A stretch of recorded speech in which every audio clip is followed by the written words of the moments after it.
sujetos obligados. Y esto ya lo decía Jorge muy bien. Aquí el asunto está en que cuando se desencadena la discusión sobre la transparencia en el año 2001, todas las baterías se enfocan al Estado mexicano. ¿Sí? ¿Qué tenemos que abrir? ¿Qué tenemos que hacer transparente? El Estado mexicano. Bueno, y así llevamos discutiendo, pues desde el 2001, es decir, llevamos ya prácticamente 9 años en este discurso. Sin embargo, ahora tenemos que cambiar el discurso, porque el reto de la protección de la vida privada y de la protección de datos personales, desde luego, tiene que ver también con particulares. Es más, diría que tiene que ver sobre todo con particulares, porque la cantidad de información que está en manos, la cantidad de información considerada o definida como dato personal que está en manos de los particulares es hoy muy importante. Por tanto, no nos resolvería nada si solo regulamos al Estado en materia de datos personales. Tenemos que ser tan creativos y tan imaginativos para involucrar también a los particulares como sujetos potencialmente vulneradores de este derecho, y poner las reglas, los principios, en efecto, las regulaciones pertinentes para que también se sientan ellos, desde luego, concernidos. 3. Necesitamos crear, y este es el tercer reto legislativo, un sistema, yo lo llamaría un sistema de administración del derecho. Y esto supone 3 cosas fundamentalmente. 1, necesitamos una institucionalidad. Si necesitamos instituciones, funcionarios, un edificio, un escritorio, líneas telefónicas, etcétera, computadoras que administren este derecho. Necesitamos una reglamentación del derecho, porque el derecho, sobre todo el derecho a la vida privada, pero también datos personales. Si ustedes revisan la jurisprudencia comparada, si ustedes revisan la experiencia de otros países donde ya esto va mucho más avanzado, Unión Europea puede ser un buen referente, pero también Estados Unidos, por ejemplo, en el derecho a la privacidad, que lleva una casuística impresionante, van a ver que, aunque el legislador sea el mejor del mundo, aunque de veras se alleguen de los expertos, etcétera, no va a poder el legislador capturar la enorme riqueza temática de estos temas. Es decir, tendría que enunciar miles de artículos, de fracciones, etcétera. Hay un espacio que no va a poder capturar el legislador, y eso tiene que enfrentarse por distintas vías. Una puede ser la reglamentaria y otra inequívocamente va a ser la jurisdiccional. Y los tribunales van a tener que empezar a definir y empezar a perfilar este tipo de temas. Pero ese sería el segundo aspecto. Y el tercer aspecto es la capacitación. Necesitamos, ya lo vivimos en transparencia. Y bueno, y ya lo vivimos y lo seguimos viviendo. Y para decirlo rápido, lo seguimos padeciendo, ¿no? La necesidad de tener personas que sepan verdaderamente de qué tratan estos temas. Entonces, el sistema de administración del derecho tendría que tener institucionalidad, reglamentación y capacitación. Y eso nos pone frente a una decisión que yo estoy seguro que Javier Corral y sus colegas de la Cámara habrán ya meditado y ponderado. Una ley específica de datos personales o adiciones a las leyes de transparencia. Esa es una alternativa normativa que tienen que resolver, creo yo, en primera instancia.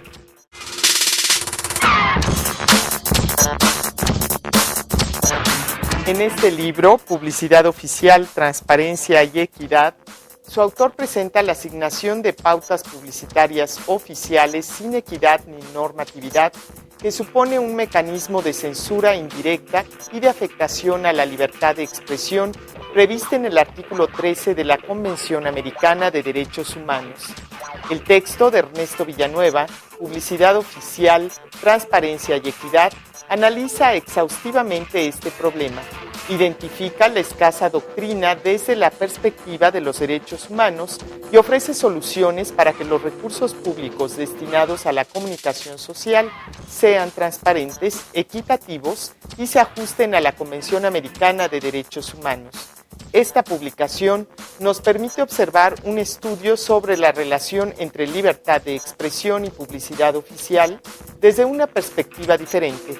Nos muestra el estado que guarda la normatividad mexicana sobre publicidad oficial y un comparativo con legislaciones extranjeras como las de Australia, Bélgica, Canadá, España, Perú, Paraguay y Chile. En su intervención en este seminario, Jorge Serdio Herrán, jefe del Departamento de Derecho del Instituto Tecnológico Autónomo de México, se refirió a los límites en el ámbito de la aplicación de la Ley de Protección de Datos Personales. Un primer punto que hay que reconocer es que la legislación secundaria deberá de tener como primer alcance, primer punto, el desarrollo específico de estos derechos reconocidos: acceso, rectificación, consulta, oposición, y la especificación de cómo los principios en la legislación secundaria deberán regir el tratamiento específico de los datos.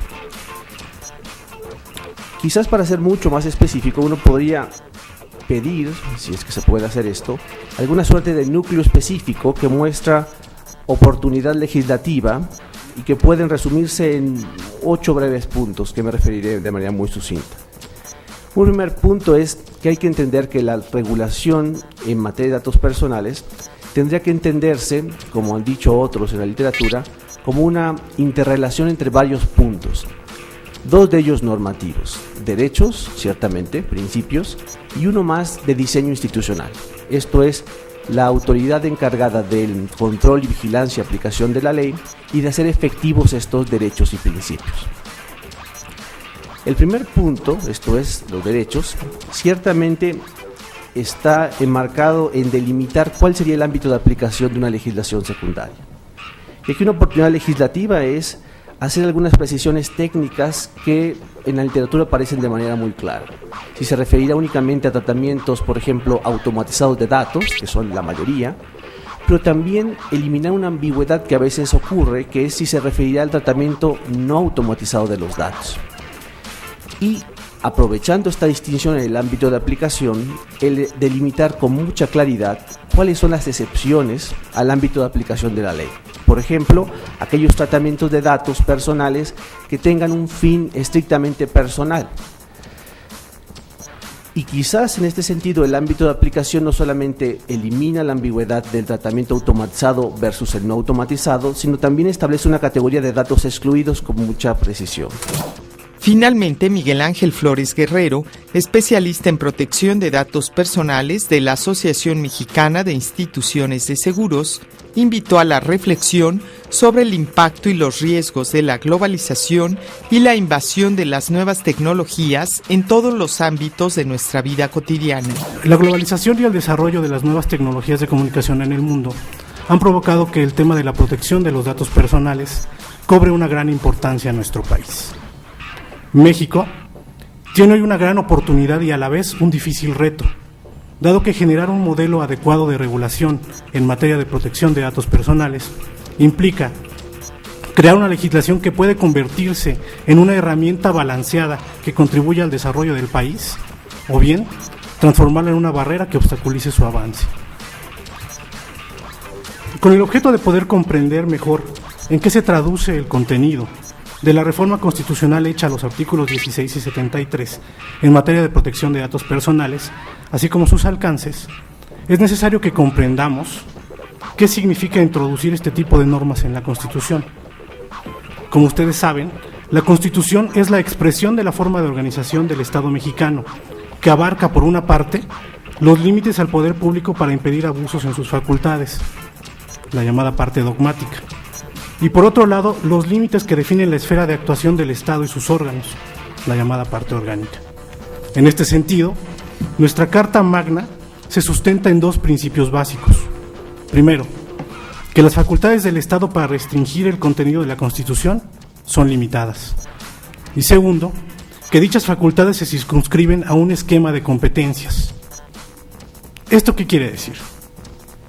Quiere decir que en nuestra Constitución encontramos listados ciertos derechos de los individuos, conocidos como derechos fundamentales, cuyo fin es precisamente limitar las invasiones del Estado y el abuso del poder. Dentro de esta parte dogmática de nuestra norma fundamental, este tipo de derechos pueden ser básicamente de 2 tipos: derechos de los que goza un individuo como un ente aislado, es decir, son absolutos y se quedan únicamente en la esfera del gobernado, como puede ser, por ejemplo, la libertad de pensamiento o la libertad personal. Y segundo, derechos del individuo relacionados con el resto de la sociedad, en contacto con otros individuos. Es decir, se traducen en manifestaciones sociales que requieren de la intervención ordenadora y limitadora del Estado como por un ejemplo la libertad de culto o la libertad de prensa. Este tipo de derechos fundamentales son derechos individuales que la Constitución llama garantías, derivado precisamente del mecanismo que la propia Carta Magna establece para protegerlos en caso de una transgresión, ya sea derivada de un mal entendimiento de la norma